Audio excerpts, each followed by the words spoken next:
This arbitration will address Mr. Buckley's claim against the Los Angeles Fire Department for wrongful termination. Buck wasn't terminated. He still has his job. It's our position that firefighter Buckley, while not technically fired, has been constructively terminated from all components of firefighting duty, a de facto firing, which is a direct result of a pattern of discriminatory and unequal treatment on the part of Captain Nash. Unequal treatment? I don't treat Buck any differently than I do any other firefighter under my watch. Really? Really? See, I was hit from behind with a construction truck, and the rebar entered the back of my skull, went right through my brain, and exited my forehead. See that little scar? Yeah. That's all I ended up with. It's miraculous. And how long did it take before you returned to work? Several weeks. No, you know what? It was more closer to a month. I'm a quick healer, evidently. Evidently. And your more recent medical trauma? After you were stabbed repeatedly by your girlfriend's ex-husband? How long before you were back with the 118? That was also about a month. So it's fair to say Captain Nash has followed a pattern of allowing firefighters with serious injuries back after less than a month. No, I don't think it is fair to say. Every patient is different. Every injury is different.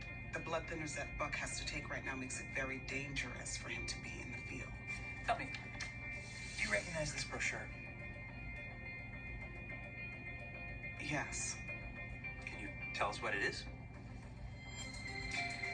It's a commercial brochure for anticoagulant blood thinner medication. Medications that you yourself sold in your former career as a pharmaceutical rep, is that right?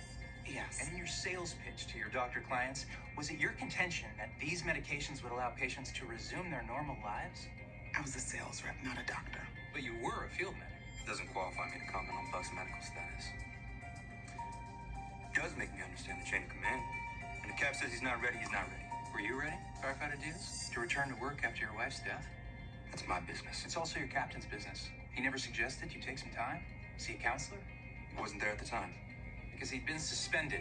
Captain Nash's suspension was adjudicated. I don't see how it is relevant to this proceeding. It's relevant because it illustrates how everyone, except Mr. Buckley, is allowed to return to the job no matter the injury or infraction. Buck has a chronic medical condition. And what about your own chronic medical condition, Captain Nash?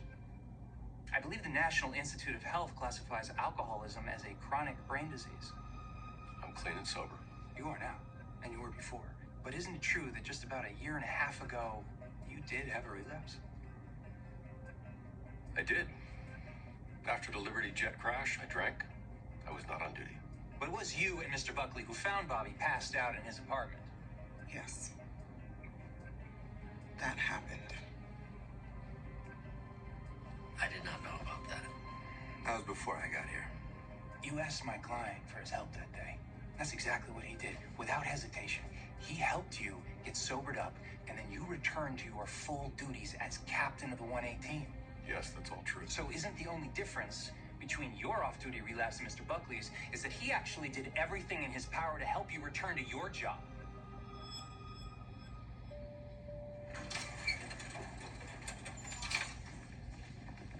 Well, I thought that went great. Let's see what I hear, okay? You're good.